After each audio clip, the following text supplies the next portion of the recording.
Hello everyone, and welcome to our third lesson on Carcassi's Caprice in D minor. In today's lesson, we'll play through measures 1 through 10 and focus on bar chord technique. At the end of the lesson, we'll check our understanding if we can differentiate between a standard bar chord and a hinge bar chord. And we'll start here at the beginning reviewing our bass muting and some of our other previous concepts. So let's start with that in mind. In our very first lesson, we talked a lot about follow-through, so I just want to invite you here to remember that big knuckle motion as we do all of our movements today, but especially here at the onset. So we're going to play through measures 1 through 5. I'll talk through the bass muting components of it and some of the other kind of musical features as we go along. Okay, D minor chord setup. Thinking about follow-through. 1, 2, 3, 4. We're going to use the open D to help us shift. Start setting up your chord, your diminished chord.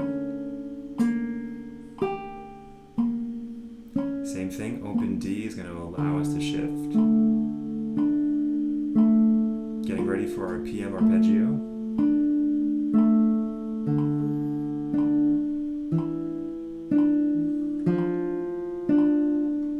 Stroke bass, your thumbs resting on the 4th string. Get ready for your thumb to hop up, D minor.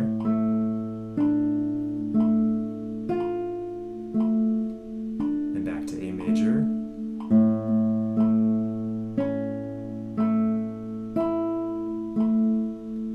P and I here. Melodic minor as well, if you remember that. Get ready to sequentially mute. So I play D, now mute.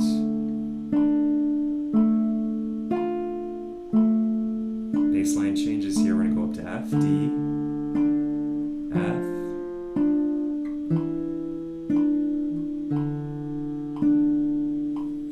Okay, so that was everything we did last lesson. I hope it's feeling increasingly more comfortable for you. So let's begin with our work for the day, which will be starting at measure 6. So we're not starting with bar chords just yet. We have a little bit to introduce first. So we have this new chord called C7. And I've been leaving you in the dark a little bit with music theory stuff. I'll just talk through it very briefly here.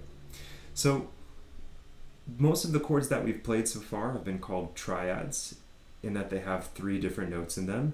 When we get to 7th chords, they have 4 different notes, and they're all based on stacked thirds. So let me explain that real quick. So if we start on C, and I count up 3, C, D, E, so C and E. If I count up 3 from E, E, F, G, I have another, my 5th of my chord.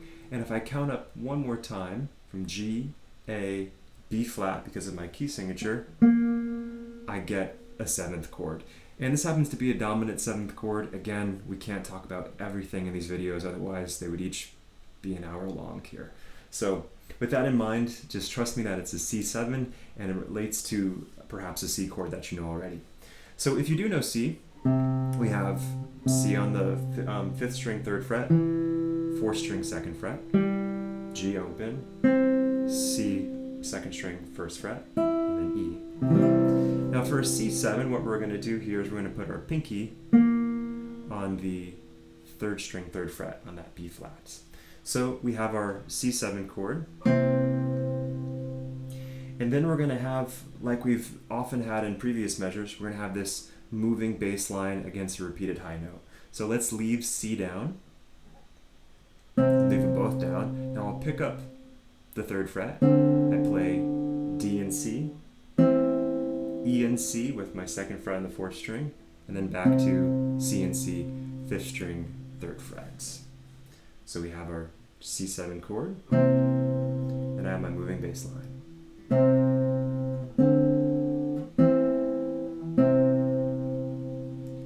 Okay, so we'll try that together real quick. And for this, we're going to have P, I, M, and A on strings 5, 3, 2, and 1. Like that. And then we'll play our P and M blocked line. Ready? 1, 2, 3, 4. P and M.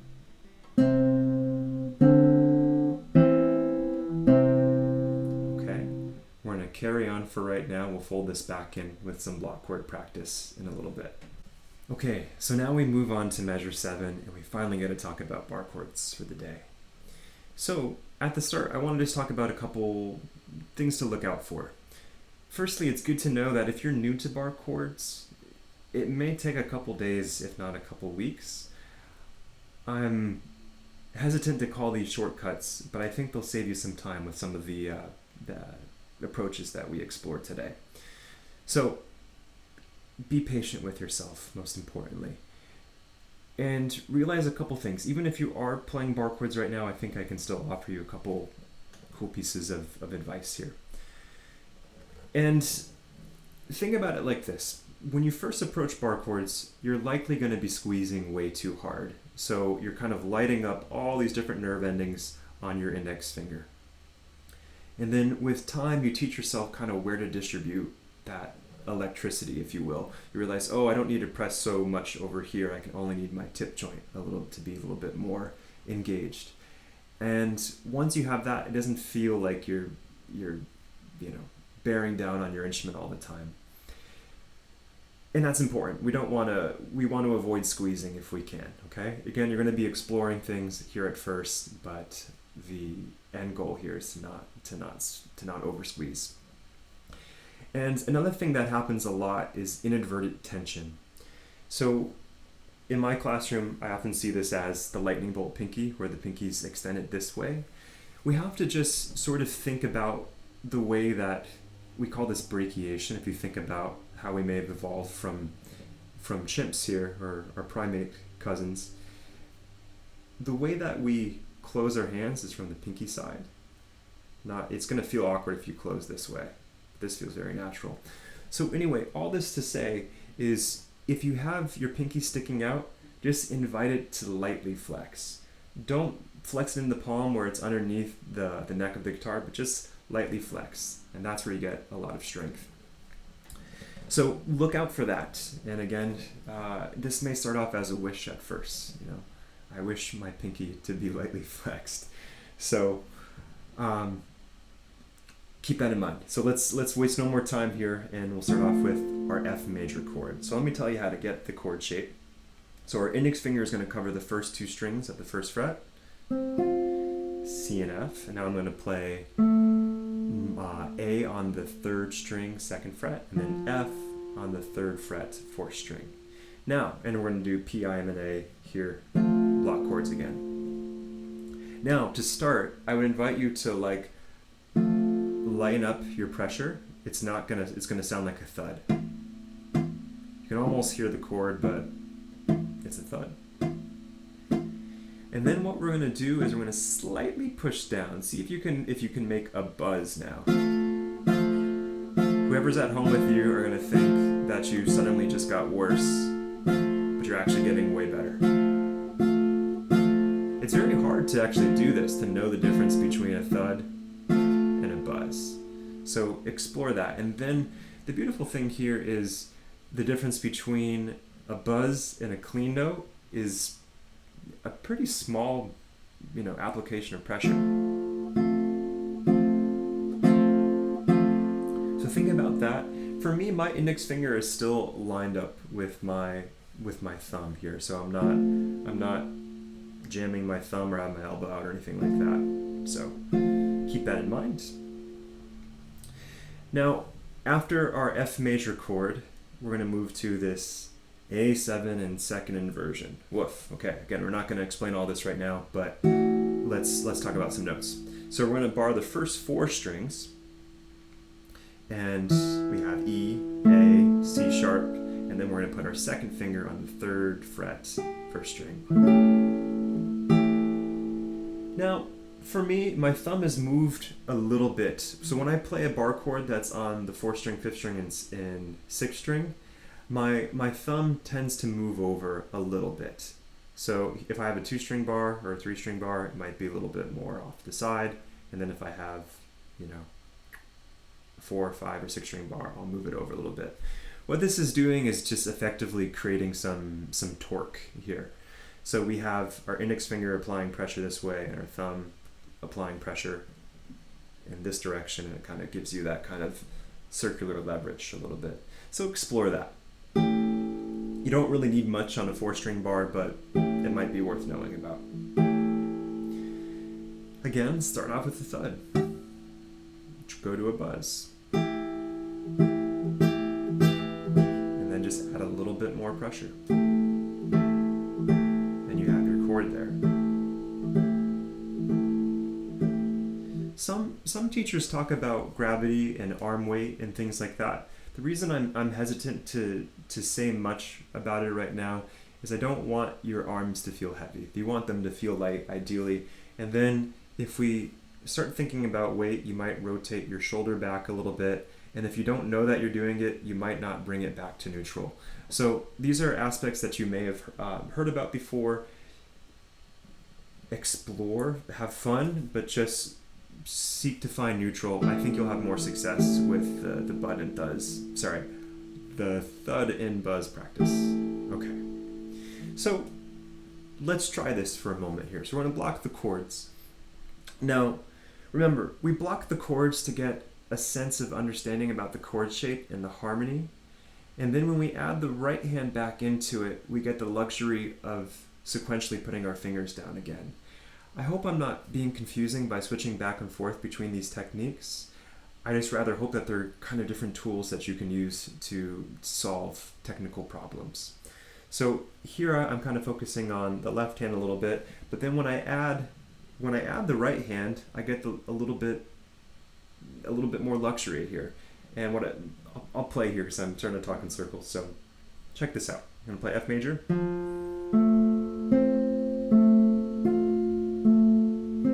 Now I switch. Notice that I didn't have my second finger down right away. It's that same concept as open string shifting. We kind of can use our bass note first, kind of as a shift. So anyway, sorry for so many disclaimers. I just have so much that I want to give you all out there. So we're starting with F major. We'll put a metronome on and see if we can switch. Let's start off with the thud. Okay, you have your shape. Again, you can practice left hand alone, just getting used to it. That's totally fine. Pause me if you want to do that. Here we go, thud practice. 1, 2, ready, go. Start moving. I'll do one more.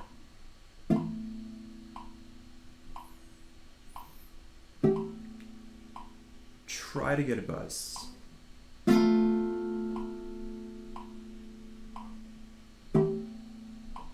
I missed it, that's okay.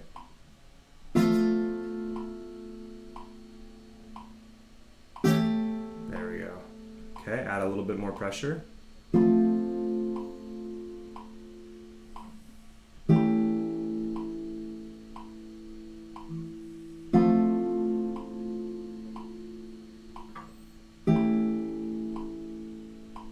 Okay, let's move on. Measure 8 is just like measure 5, so I'm gonna just gloss over it here. I think you'll be okay.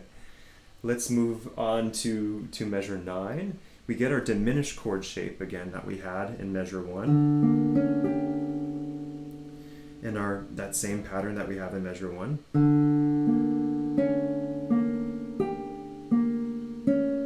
Now we're gonna pick up our third finger. Sorry, didn't mean to buzz that one. Okay. The only thing that moves is my B flat changes to an A on the 3rd string, 2nd fret.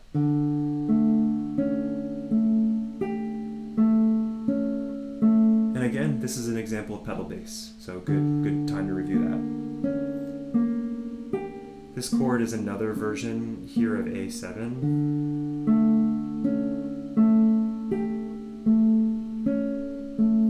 And then now we have our last new concept for the day, and then we'll kind of try putting this thing together here. So, starting at measure 10 now, down the line we're going to be playing we're going to skip it for this lesson, but we're going to play a 5-string bar chord at the first fret. Very tricky to do at first. And to help prepare for that, we're going to do what's called a hinge bar.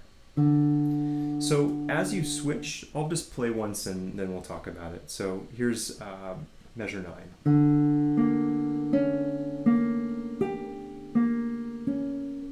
And watch my index finger here as I shift. I use the open bass note to shift. Now it looks like I have what I earlier called inadvertent tension, but it's not. I'm just intentionally angling my first finger on F. So I'm playing a lower part, kind of closer to my metacarpal knuckle here, in between that and my middle joint.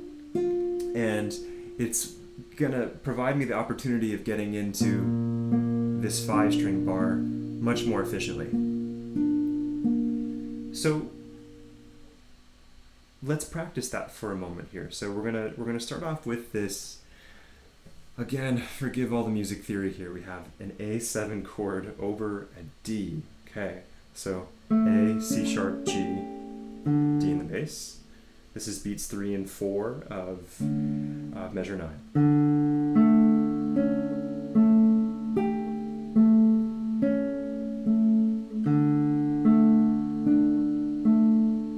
How do you know if you did it right? Well, you have a clear sound on that F and your index finger is angling upwards. Let's try measure 9 now, going into measure 10. 1, 2, diminished chord.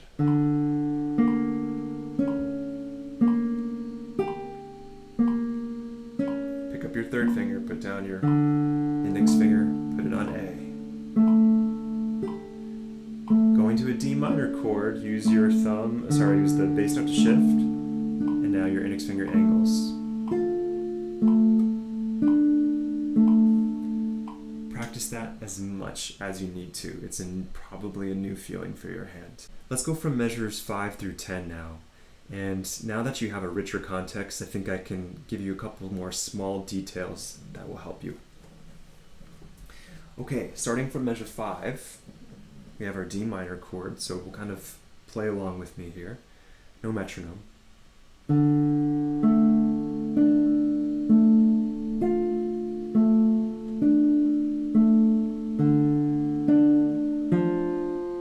Now notice this. Look where your pinky is right now. It's on the 3rd fret, 2nd string, and where does it need to go? 3rd fret, 3rd string. So now I'm going to play my C, and all I have to do is my pinky just moves up slightly. So always look for the most efficient form of movement as possible. And based on where we were coming from,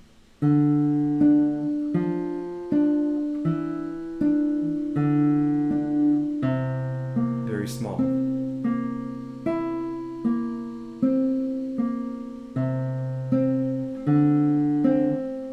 Now check this out.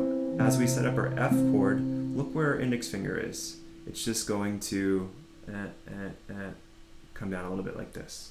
So notice that my knuckles here come a little bit closer into the neck. Elbow moves in space. Shoulder rotates back. However you're conceiving of it, it's all good, because it's all of it. Okay, so switching from that C7.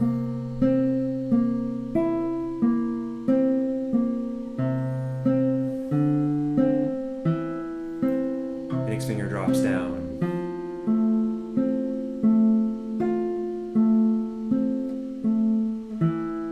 Remember, you play the bass note first, and that allows you to get into the full chord.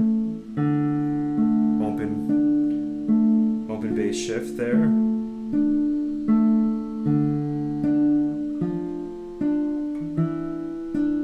Another open bass shift.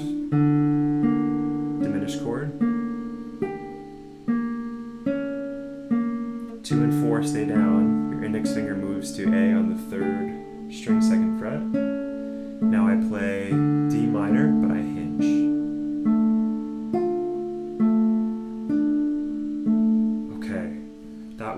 lot of details.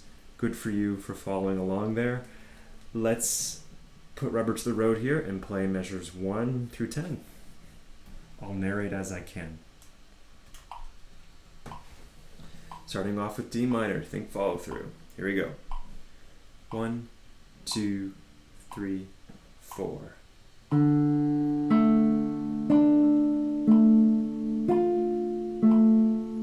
Diminished chords next. Use the open note to shift. Getting ready to go to D minor, same deal. Start thinking about that rest stroke in the bass.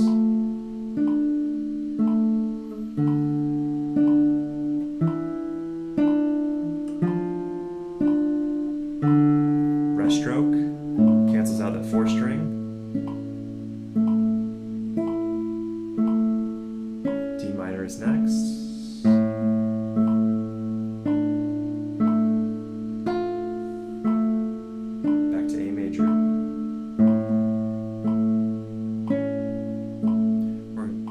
Just about to sequentially mute the 5th string.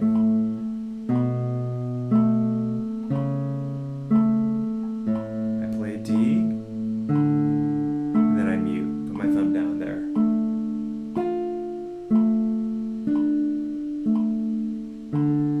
Again, think about how small your pinky has to move, how short of a distance. Play C, then move.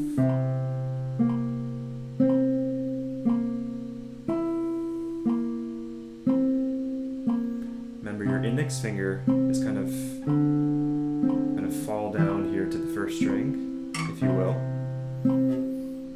Notice that changes the position of your arm. Use the bass note to get where you need to go. Back to D minor.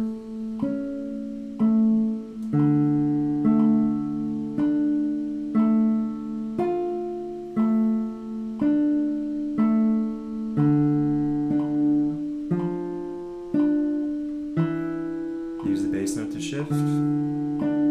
Diminished chord. 2 and 4 are going to stay down in your left hand. Just move your index finger to A. Now you're thinking about your hinge bar.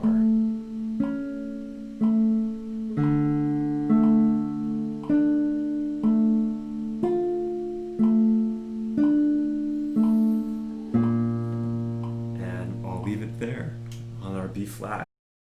Okay, thanks again for spending your time with me. I hope you're finding these videos a great resource and very useful for you. And best of luck with bar chords. We'll keep working on it together here. Okay, see you in the next one.